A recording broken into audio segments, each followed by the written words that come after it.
Hi, you're listening to This Is Not Your Practice Life. I'm your host, Macy Renee, and we are going on a journey together, my friends. I'm a certified life and emotional intelligence coach. And if you really want to step into your highest self, there are a few non-negotiables you're going to have to learn, and I am just the person to help you do it. No matter your past, I'm here to help you create a more fulfilling future. So stick around with me. Not only will I teach you how to navigate your brain's daily mind drama, but I'll help you actually understand your mind, your emotions, why you do the things you do, and why others do the things they do. Most importantly, I'll help you build the self-awareness skills to create whatever results you want. It's never too late to change the trajectory of your life. After all, this is not your practice life. All right, guys, welcome back. I promised juicy, I promised deep topics that would hopefully have you in an aha moment and to keep it fresh. And today we're going to talk about resentment. So I've titled today's podcast episode, Resentment is the Receipt for Where You Betrayed Yourself. All right. So if you're brand new to the podcast, welcome to This Is Not Your Practice Life. If you are a returning listener, thank you for being here. And just as a reminder, one of the ways that this podcast stays up in the charts and relevant and allows other people to find me is by leaving a review. So I've included that link in the show notes. Please go leave a Google review if you are a client and you've never left a review of what it's like to work with me as a client, or if you are a podcast listener and you've never left a review sharing what you've learned from the podcast or why you love it or why you come back week after week to listen. So please go do that because that helps me out a lot. And it also keeps me from putting ads in my podcast. You know, one of the things that has kept me from having to bear down and do ads is people find me because of the podcast. And whenever you share the podcast and you tag me on social media, other people find me. Sometimes those people are longtime listeners. Sometimes they end up clients, but it definitely impacts my business. So I've never had to do ads because of how great you guys have been, but that has slowed down tremendously. So I just want to have a little fresh reminder to please do that. It really is helpful and it keeps you from having to listen to funky ads about deodorant or other annoying things that sometimes are talked about in podcasts, but make people a lot of money. So I turned down the money because the reviews have done enough for me and I'd like to keep it that way. So if you could just stop what you're doing, go leave a review if you haven't, and come back and listen to this episode. Let's talk about resentment. Okay, here we go. So I have a truth bomb for you, and here it is. It's that resentment is almost never about them. It's never about the other person. Okay, it's really the unpaid bill for where you have abandoned yourself. That is what we're talking about today. We're going to pull resentment out of the shadows and use it like the powerful feedback tool that it is meant to be, because when you feel this towards someone or something, it is worth looking into. Why do you feel that way? Again, it's less about the person that you think is creating that inside of you and more so about what you have abandoned within yourself. So here is what you need to know. You have to really lean in and understand that resentment is a messenger for you, okay? It isn't proof that this other person is bad. Now, everybody is different. Everybody's going to have different examples or situations in which they may feel differently about, me saying this. Okay, some people maybe are bad or treat you poorly, but the resentment that you feel isn't proof that they're bad as much as it's proof that you are not honoring your boundaries, your truths, your needs, okay? So a lot of times this can be where you have silenced yourself, where you are self-betraying, and we're going to talk about that more in just a second. But ultimately it comes down to the fact that you have shushed yourself. You have withheld parts of yourself. You haven't been totally honest with yourself, or maybe even this person you're feeling resentment towards.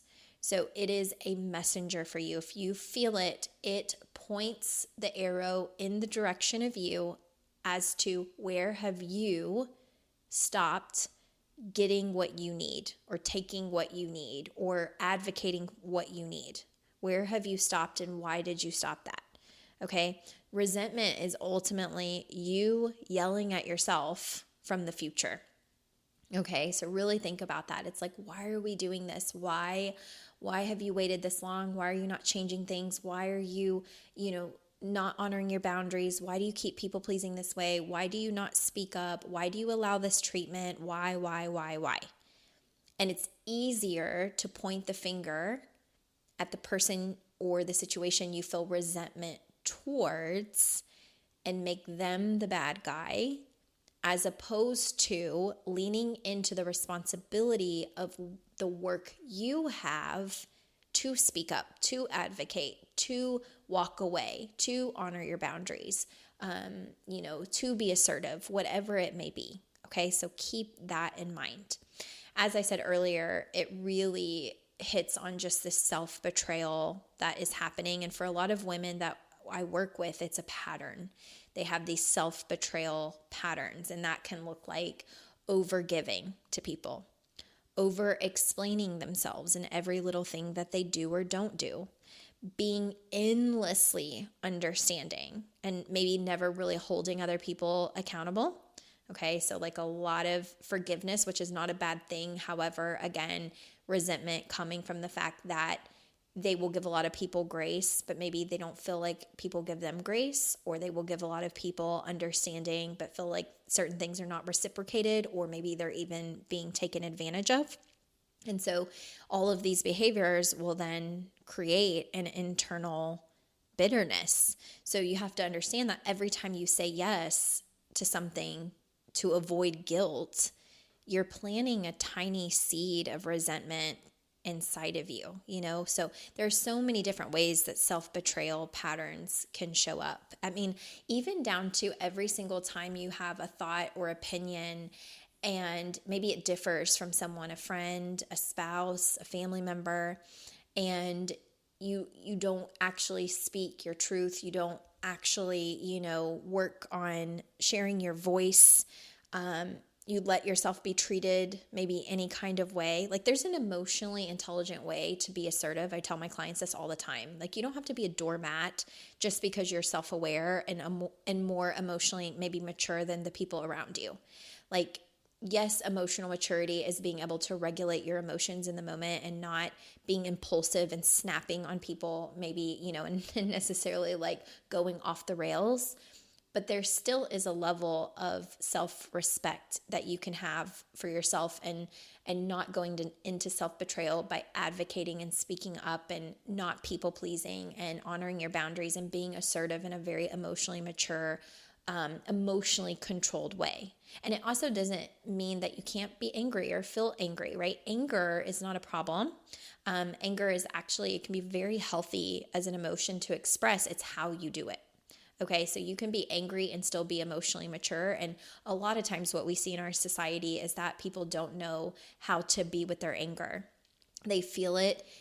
It's painful a lot of times and uncomfortable whenever they feel it, and they go off the rails because they don't know how to actually manage it or allow it to be in their body and be something that is productive. So EQ and emotional intelligence work can actually be a really amazing way to be productive with the emotions we're not always the greatest at feeling or experiencing, because it makes us feel a little bit out of body. But the ultimate thing to just take away from this is asking yourself, like, where am I in self-betrayal? If I'm feeling resentful towards someone or something, how and why am I betraying myself in that way? Okay. And then and this is kind of what I just said too, but there's a cost of being nice. Okay. So something that was my pattern for a very long time in my life was people pleasing. And people pleasing felt safe, and it allowed me, I guess, to be who I needed to be, to keep my environments calm and to kind of control other people's emotional experiences when I knew they didn't know how to control their emotional experience, and I didn't know how to feel safe if they had a horrible emotional, regulation kind of skill set. But the thing about people pleasing is it erodes your relationship with yourself, because it goes back to the betrayal. A lot of times, if you are people pleasing, it means you're doing things you don't always want to do. You're saying yes to things you don't want to say yes to. You're saying no to things you don't want to say no to. You're doing it for the sake of someone else's emotional well-being while ignoring your own emotional well-being. It's not that sometimes it is appropriate for us to be a little uncomfortable and maybe do things we don't always want to do. Like there's certain things where I'm like, yeah, I don't really want to do that. But I do feel it's important to do that. And there are certain times that's appropriate. There are other times where I know that it's in people pleasing because I know that the other person maybe is not going to control their emotions well. And it feels easier to be like, well, I can control my emotions, they can't control theirs, and I really don't want to have the aftermath of them being upset or not regulating their emotions. So in this situation, I'll just people please. And if you do this too, it's something worth looking at. I'm so much better than I used to be, but sometimes it still pops up every now and then. Sometimes I notice myself wanting to, people please in certain situations, and I really have to create the safety in my body to say, it is not my responsibility how someone responds when I am doing something that is really good for me. So if they are going to be emotionally explosive because they don't like my answer or because it doesn't serve them, I have to know how to regulate my emotional experience and what's going on in my body and my nervous system, and know that however they respond, that's for them. That's on them. And they have to take responsibility for how they respond. They may not know how to do that if they are not a self-aware person, but that's not for me to solve. And for a lot of people pleasers, that is the cost of being nice, right? Like they will internalize and self-betray in the name of someone else not having to be responsible for their emotions. So we want to correct that, right? It's not fun to carry that.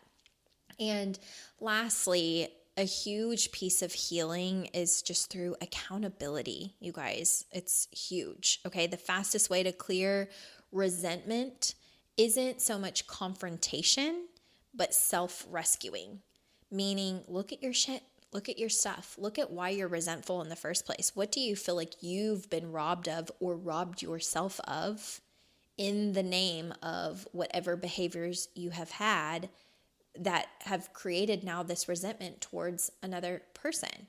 What needs do you feel haven't been met? What pieces of yourself haven't been heard? Where did you suppress what you wanted or what you needed, again, for the sake of someone else emotionally having what they needed, right? To not be upset, to not have to feel hard things. So the arrow has to point back at you. And here's the thing too, like accountability isn't blaming yourself. So let's not get into those cycles where suddenly you're like, woe is me, I'm blaming myself. Why did I do this for so long? And now it's like a negative experience. Accountability is a part of really like strong leadership skills, self-leadership skills. Accountability is something that's going to actually serve you. So accountability is not and should not be about blaming yourself. It's more so about saving yourself. Okay? So I just want to leave you with this. Where are you blaming someone else for your resentment, and resentment that you've actually created by not standing up for yourself? Where are you doing that? Why are you doing that? And what are you going to do to change it? Speaking of what we talked about last week, because awareness is great, but awareness without action and without action that leads to alignment is a no-go, right? We're done with that. Where you need to be taking action, how are you going to do that?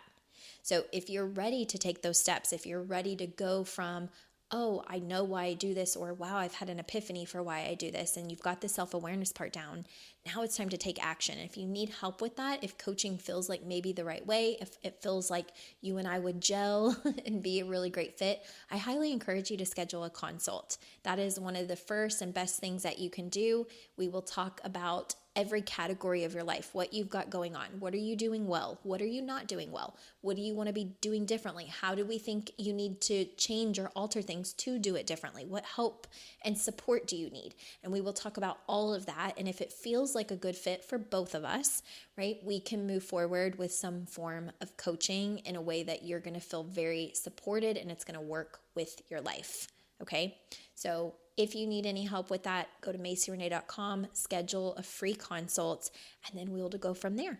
Okay, but I hope that this episode really helped you and that you do not allow resentment to stay in your body and you do not allow it to negatively, continuously impact relationships, that instead you turn it around, you take accountability, don't blame yourself, but take accountability and get what you need. Really listen to what you've abandoned within yourself and work towards changing that. And if you need help, I will help you. All right? I'll see you next week.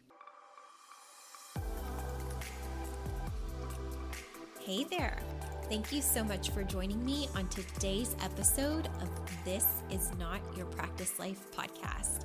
If you'd like to connect on social media, you can find me on both Instagram and Facebook at Macy Renee Coaching. And if you want to stay up to date on all of my offers, announcements, and inspirational emails, you can join my email list at MacyRenee.com. In addition, if there's a way that I can further support you in your coaching journey, you can schedule a free 60-minute consult at MacyRenee.com anytime you want so we can discuss the best options for you.